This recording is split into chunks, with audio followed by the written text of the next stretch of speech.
Here the setting is a hospital ward. You are speaking to a 45-year-old woman who has been admitted to the hospital with a suspected stroke. You have been asked by the doctor to administer a warfarin injection, which is an anticoagulant, to the patient. So now you are going to administer injection. Your tasks are: take the medical history of the patient before giving the injection.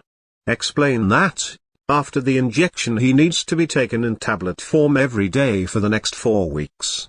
Explain that need to check with the doctor, if she can continue her herbal supplement, because it may interfere with warfarin. Emphasize the importance of cautionary measures regarding warfarin.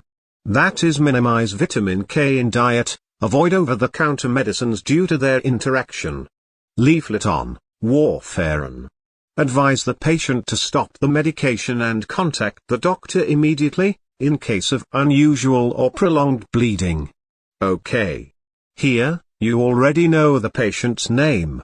So you can start with the name itself. So you can start like, "Good morning, Miss Maria. I am Sarah, one of the registered nurses in this hospital.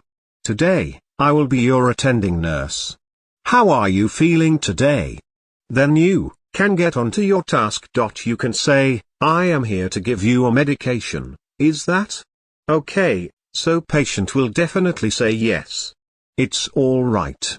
Now, if the patient is giving your permission to give some medication, you need to explain what the medications are, or what is the effect of this medication and all.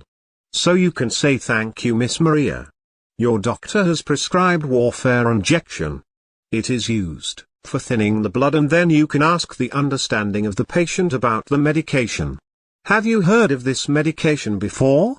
So according to the interlocutor's cue card, patient's father was already taking this medication for his heart condition.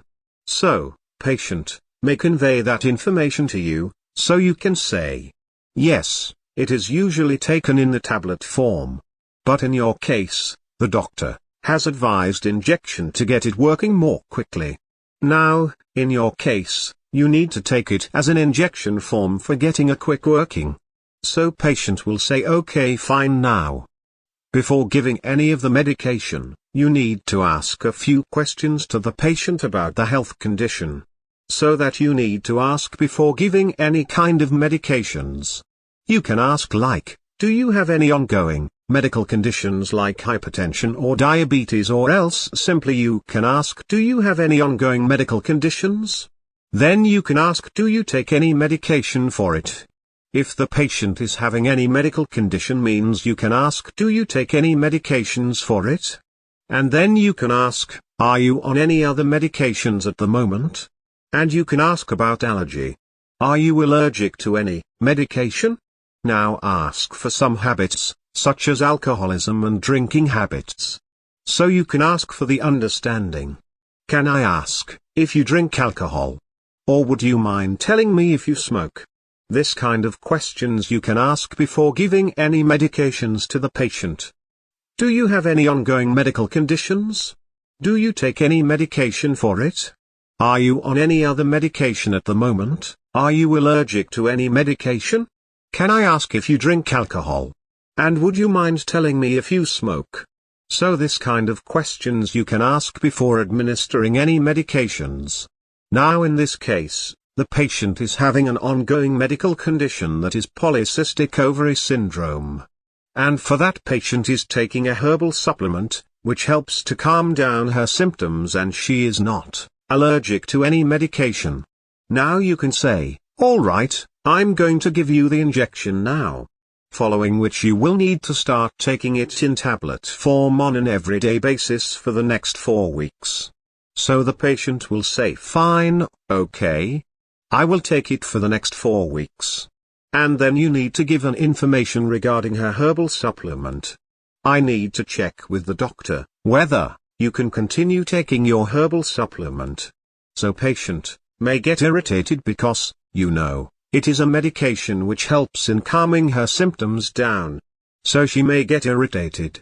If it's taken with some herbal supplements, it may cause some side effects. Therefore I need to check with the doctor once, and after that you can take it. It may interfere with herbal supplements and it may lead some different or some severe problems. So, it is important that we take the doctor's consent in this matter. And you can also assure that, I am not telling you to stop the herbal supplements in a very quick way. I am only advising you to take an advice from your doctor regarding the herbal supplements. If it is not interfering with your medicine, you can take it. At this point, she will ask about their side effects, and about the things which need to be avoided. Here are something you need to be mindful of when you are taking warfarin. Firstly, you need to take your medicine at the same time each day. Do you think you will be able to do that? Patient will say, it's not a problem, I will manage. Then you can say, secondly, do not take any over-the-counter medications without checking the doctor. There may be potential implications of adding new drugs to this medication. And then you can also say, finally, you will need to minimize your intake of foods rich in vitamin K, as they can make the medicine less effective. And then you can ask, do you have any questions so far? So she will have a doubt regarding vitamin K-rich foods. In order to avoid that, you can tell, I can give you a patient information leaflet with detailed information. And then you can ask, do you have any concerns about what we just discussed? So, patient may say about the nosebleeds, which was for her father when he was on warfarin. That you can tell like, I can understand why you have this concern. I will explain why your dad gets nosebleed. This can be a side effect of warfarin. Let me reassure you that this happened only occasionally, and warfarin is generally tolerated by patients. It's not something to be concerned about. However, in the case of bleeding is excessive or prolonged, you must contact the doctor immediately. You can advise the patient once more that you need to seek immediate medical advice in case of bleeding is unusual. It's not a common occurrence. Also, in such situation, stop taking the medication until the doctor advises you to resume it. Warfarin is not dangerous. Are you following me? You can conclude your task by asking, is there anything else that you would like to ask? So patient will say no, and then you can say, now I'll just get the patient information leaflet. And you can press the buzzer. You can tell like, here is the patient information leaflet regarding stroke and the food that you need to follow. This will be really beneficial for you. Then you can wind up by saying, thank you, Miss Maria. I wish you a speedy recovery. In this way you can end up your conversation.